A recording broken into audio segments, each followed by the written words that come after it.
Welcome to this session here on both LinkedIn and YouTube. We're talking about conferences, and I've named this rather excitingly the Conference Blueprint because, hey, you've got to have a cool, sexy title when you put these kind of things out. Now, if you're joining me live, welcome. Thank you for being here.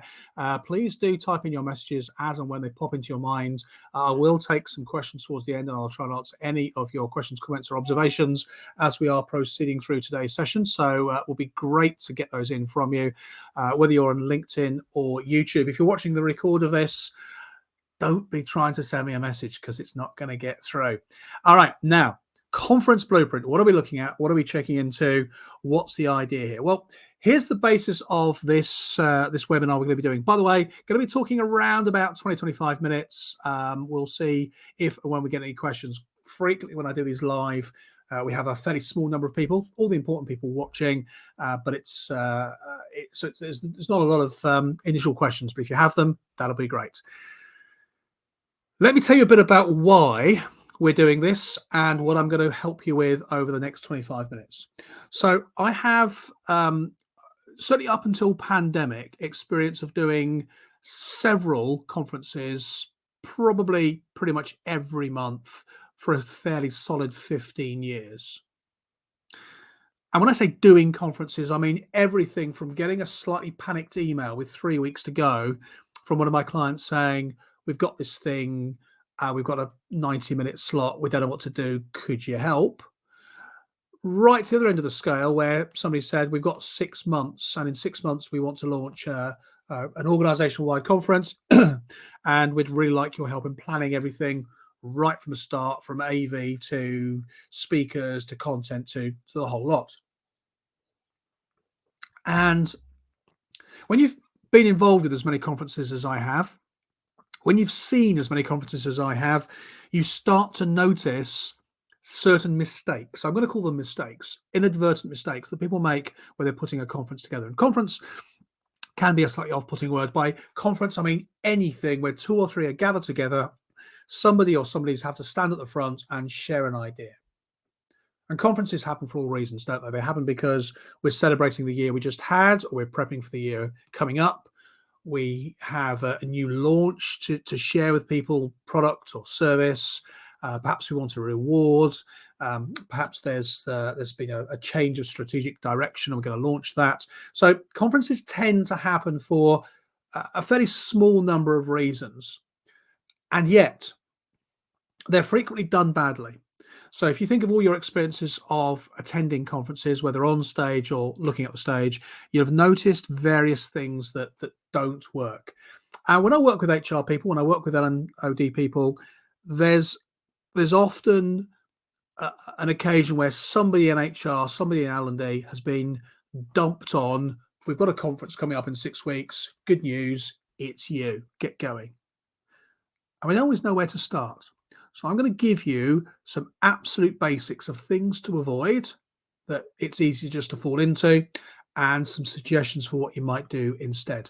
Because this is everybody's dream, isn't it? We want an audience that are whooped up, excited, happy, participating, doing something. The audience you can see there actually, in total, there was about 300 people showed up to this. This was an event I did in London, open event. There's about 40 seats. All the seats were taken, all the gaps were taken. It was 2 or 3 people deep at different stages all around. And what you've got there is people doing something I've told them to do in the first 3-4 minutes of this particular activity. And that's key. Getting that engagement right from the start, and it's so often missed as an opportunity, or it's done badly. So this is what people want. It's not always what they get. So these are, I think, the 7 most common conference mistakes. I'm going to walk you through these. I'm going to walk you through step by step, and I'm going to walk you through some suggestions for what we might do instead. And at the end, I'm going to give you a case study with a client. They asked us fairly early on to help. They had various elements that they had decided they were going to do. They took our advice and suggestion. We helped with both preparation and delivery. And I think they did an incredible event. They did really, really well. So let's look at this. The bad start. Too much content, overlong sessions. By the way, overlong sessions can relate to what's in the conference or the conference itself.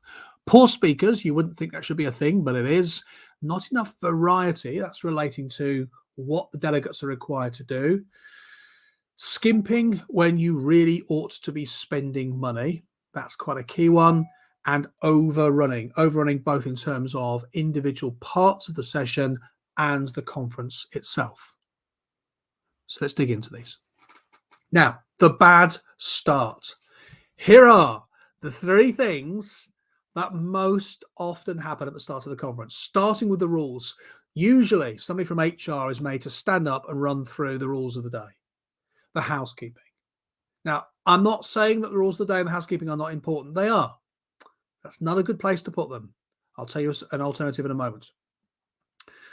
Second, most common mistake in the start is to have the worst speaker you've got. So I can't tell you how many times I've heard, oh, we're going to put Derek at the start of the day. Derek's the CEO. And I always go, okay, is Derek good, is he? Oh, no, I don't think Derek would mind saying that, he knows he's not a very engaging speaker, but we just want to get him out of the way. You've heard that before, right? The alternative is trying to get everybody whooping and clapping and like something you've seen on an Anthony Robbins seminar. Oh, that's Anthony Robbins. That's not Derek and Milton Keynes, is it? That's a different thing. That's not us. Down the bottom, by the way, there are some overused conference classics. There are many, many more. We will rock you. Simply the best. Let me entertain you. And then you get Bob from sales trying to do his best Apple launch announcement moment. You've got to stop using these because those tunes are overstated. They're overused. We've all heard them. Fabulous tunes, but they're overdone. So let's look at these points that I've just started you with. You see the start of the conference. This is when our audience is at its most engaged and most willing, most able to retain and recall. The start of the event, they are most ready to engage and learn and do things. So if you roll out there and start saying, right, well, please engage, what you put in is what you get out, ask questions, no such thing as a stupid question, what we discuss stays in the room, please be respectful, break will be at 11. It's just a waste of when you've got people switched on and engaged. It's like when you put the worst speaker at the front. People smile politely and nod, but you're killing all of that initial goodwill you've got. You've got to start with your best bit, your best speaker. You've got to start with somebody who can engage. You've got to start with getting your audience to do something, as I had in that picture I just showed you. You've got to do something that isn't embarrassing like whooping and clapping, but it's a simple task for people to do. That's got to be right at the start. So aside from getting the right tune, you want somebody at the start of the conference. You probably want somebody to compare the whole event. And a good compare should have something that will take 5, 10, 15 minutes at the start that will get that energy level to the place where you want it and your audience ready for the next bit. But what about these rules? What about the key housekeeping? Well, why do you have to tell them? Why don't you put that in an email? And why don't you text them or WhatsApp them the same information? And why don't you have that on a poster around the venue so they can see it when they're having their coffee? And why isn't it on the screen when they walk in? Rather than your cool logo and a cool meaningless 3-word slogan, why don't you have, here are the rules for today? Or here is the guidance for today, or this is what we'd like you to do. In other words, you put the notes on the table. If they're wearing lanyards, put them on there.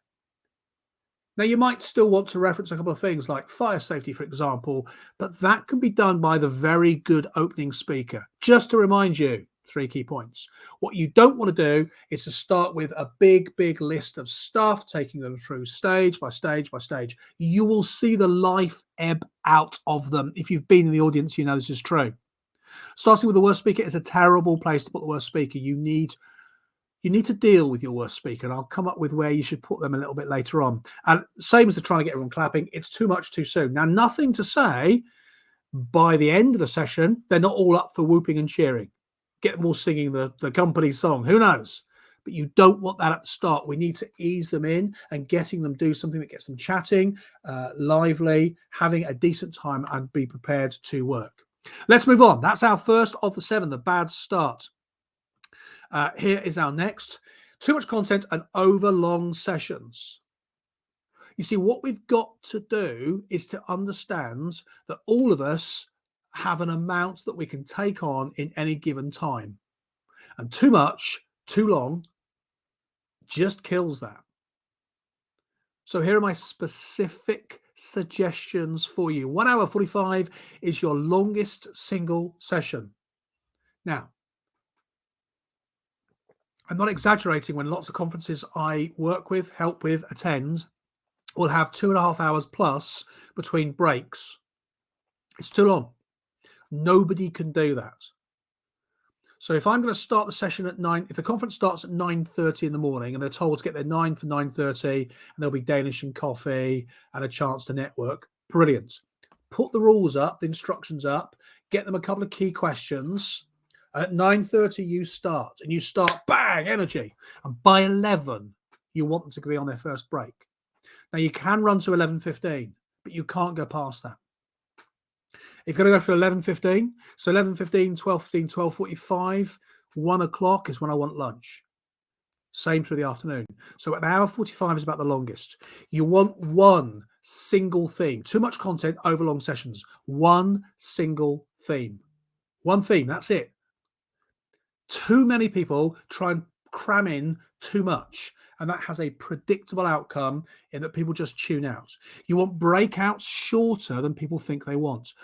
Breakouts are a fantastic tool. I'm going to reference them later on. So you send people off in smaller groups, syndicates, you get them to work in 3s, 4s, 5s, 10s, teams, whatever it's going to be. Now, if you're giving them 45 minutes, that's going to be a really big and interesting task for 45 minutes. You're often better to give them 10 minutes. Now, of course, this depends on the size of the conference, how difficult it is for people to move around, but do they all need to break out? Can you get them to clump up in the main room? Now, this is messy and a bit disorganized, but you know what? It also works because it creates that movement and that energy. You must start on time. You must break on time. You must finish on time. I'm going to come back to that later because the overrunning issue is endemic in conferences. There's generally no excuse for it. I want you to be ruthless about content that does not fit your single theme. Here's what happens. We're doing a theme of better service to our client. We get a catchy name for it. One Step Beyond.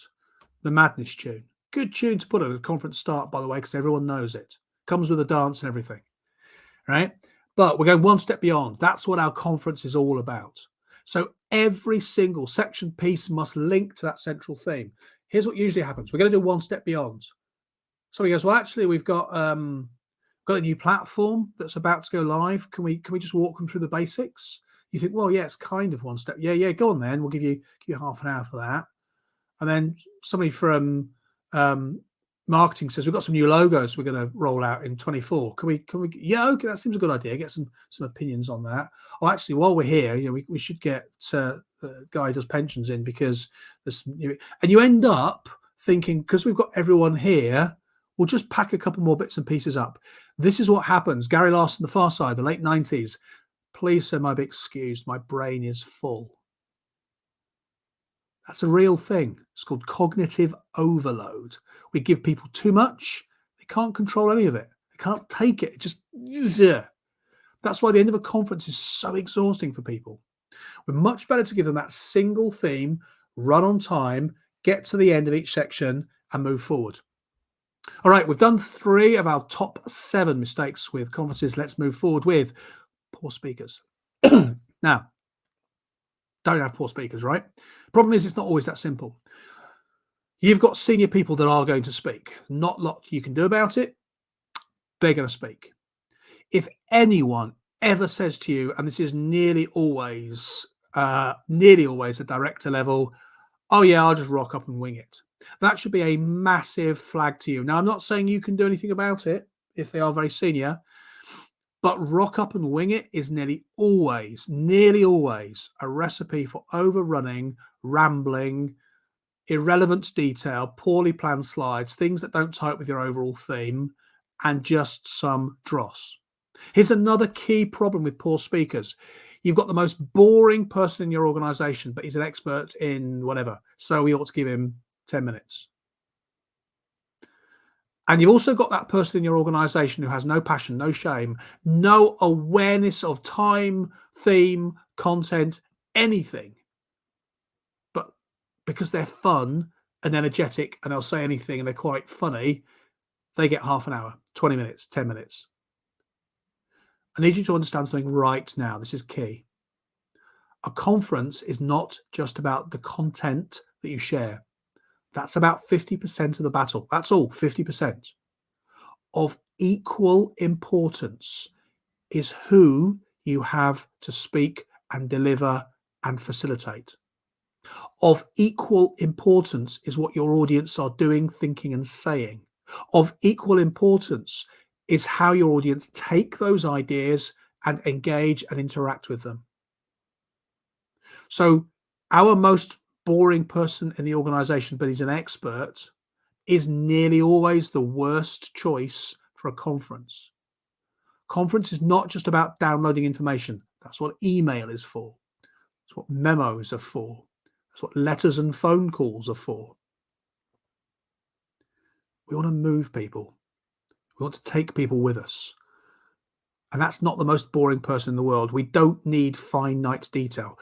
We can give the most boring person in the world a role to support that section and inform us about it, but we probably don't want them running it. Same with a person with no shame, same with a person who just rocks up and wings it. These are our solutions. Ideally, you want to very carefully manage them. You must have their slides up front to ensure they fit in. Now, again, you don't always have control of this, but let's go aspirational. If you can manage them out because you know how very busy they are, please give me your views and we'll drop it in somewhere else. That'd be really helpful. Can you strictly control the time they've got? I've seen so many senior speakers just talk and they overrun by the exact time they were given.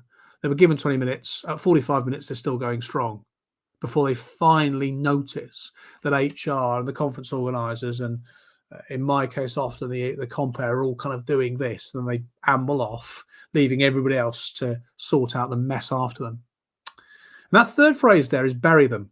Here's what I mean by that. If you've got Derek, super boring guy, don't put Derek up front. Bury Derek in the low value sections of the conference.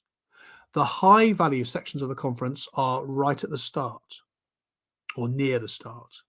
The high value sections are immediately after lunch and after break. This is when the audience is most ready to engage. If I had to bury Derek, I would start our session bright and lively. I would run that 10, 15 minutes. I'd get our audience doing something. Then I'd hand over to somebody who was very good at what they do, who would launch the key ideas of the conference. If we didn't have that person, I would do that. Then I might get the audience doing something, some kind of activity relating to that high level thought.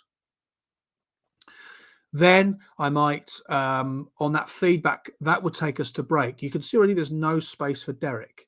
Immediately after break, I might do a very quick activity to launch us on something, and then we might drop Derek in. Derek is buried between high energy and high engagement. And energy doesn't always mean running around shouting, by the way, but good delivery. We drop Derek in. Derek does the bit that statistically, politically, he's required to do. Great. Derek can go, and we can move straight onto something big and lift people up again. That's what I mean by bury. Linked with this is not enough variety. Too much, too same becomes too predictable. Once it's predictable, we tune out. The reticular activating system part of our brain stops engaging. So I want you to look at breakout. Breakout is brilliant. I want you to move your audience regularly. I want you to change the size of the groups, smaller groups, bigger groups. Do they work in teams? Do they work? If you put them in pairs or threes compared to eights or nines, you'll get a very different vibe in the room. Give them tasks that require them to stay in the room. Give them tasks and invite them to leave the room. Tell them to go to the syndicate rooms. Tell them to go outside. Tell them to go anywhere in the venue. But constantly move this around. And think also about the run order of your conference. So we ought to have feedback when they tell us stuff. We ought to have questions. We ask them questions or they ask us questions. We ought to have bits where they just listen. We ought to have them working together. As many of these different varieties we can have, we ought to have. If you've got 2.5 hours of 3 speakers all talking at the audience, when at the end the audience are asked for any questions, there are no questions, that's why. You've beaten them to submission. We ought to be thinking about both digital and old school. Old school means good speakers. It means moving people. It means getting people to wave or clap or stand up or sing or anything that actually engages them. We also ought to not lose sight of all the digital stuff. Too much of one or the other is not as good as it could be. Why don't we get them to take photos on their devices? They've all got them. Why don't we get them to make mini films on their devices? Why don't we get them to vote on their devices? Beware of famous speakers. All right, famous speakers. I've seen lots of famous speakers. Probably half of the ones I've seen would be a kind of a, okay, or worse. And famous speakers are expensive. Famous speakers come with the nonsense of fame, and people often get blinded. The fame means they said something really valuable. They frequently do not. I would challenge you the value you're getting from your famous speakers. And often it is not quite as much as you believe. People buying in sports speakers often make this mistake. Sports speakers have very little relevance to Derek and Julie working in accounts. Derek and Julie will be blinded because the sports speaker is famous, possibly a sport that they like. Happy to engage with you more on this one because it's a contentious issue. And finally, you're looking for a logical flow, but you don't want a predictable flow. You want to start with the big picture problem. You want to start with the big picture solutions. You want to break down the solutions into how do we work them in departments. You want to hear from other people that have made these work themselves. You want to hear from a famous person talk about how they overcame these problems. You then want to hear from somebody setting the plan for the next 12 months. Now, that would be a lovely day conference. Lots of different movements, lots of different variety, but all one single theme. If you're going to put a team, a department, your entire business in a room, it's going to cost you a lot of money. If you decide to try and save some money by not getting a decent AV team or product in, or you decide to save money by not hiring somebody like me because, well, you know, Bob from sales, he's quite engaging. Let's get him up. Bob hasn't got the time. Bob's busy. Bob does one of these a year. I do one of these a month, the quiet month. No, it's not a pitch for me. It's not a pitch for AV people. What it's about is this. You need to consider the cost you've gone to just by sticking everybody in a room for the day.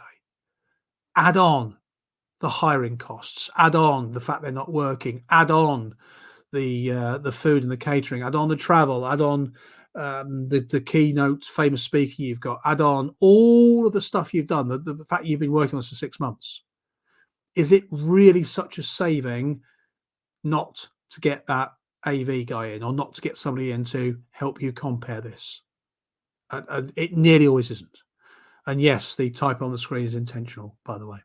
All right, our final couple of points then. On the theme of overrunning, don't stop overrunning. There's no reason to overrun. I know Derek overran because you didn't listen to my notes about burying him. I know you let Tom from sales talk too much. I know that the party from Scotland had to leave early. I know. All of these things I know. But you had the opportunity to not let it be like that. You absolutely must not overrun. And when you want to catch back time, when you want to cut things back, when you want to give them a shorter break to get us back on track, these are all things you've got to do, ideally without sharing it with the audience, because all you're showing with them is you've kind of lost control of it. We're nearly at the point of bringing the session to a close. I said 20, 25 minutes. We're just up to 25 minutes now. So let's just bring this to a nice and tidy close. These are the things, please, I want you to focus on for your next conference. A bright, on the point, on the start, bang, here we go, something engaging immediately. That's what we want. I can help you with that if you wish. Content that is specific and to the point and is on theme. You want to be driven. You want to have not enough time. We feel like we're always working, not rushed, but we're constantly moving forward. I want quality of speakers, not their expertise. You would be better to get a good compare to give you the overview of a content idea, a piece of software, rather than the software engineer. Much love to software engineers, but standing up speaking generally isn't their thing.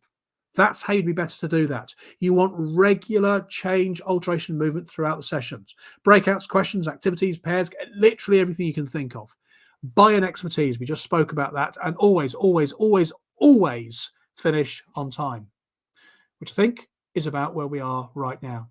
So thank you so much for attending this session all about the conference blueprint. I'm hoping you found this useful and engaging. Do please reach out to me, contact me on LinkedIn, on TikTok, or you can find me on my website, bluebeetle.co.uk. I'd be delighted to help you with your next conference. But for now, I will see you all soon. Take it easy. Goodbye.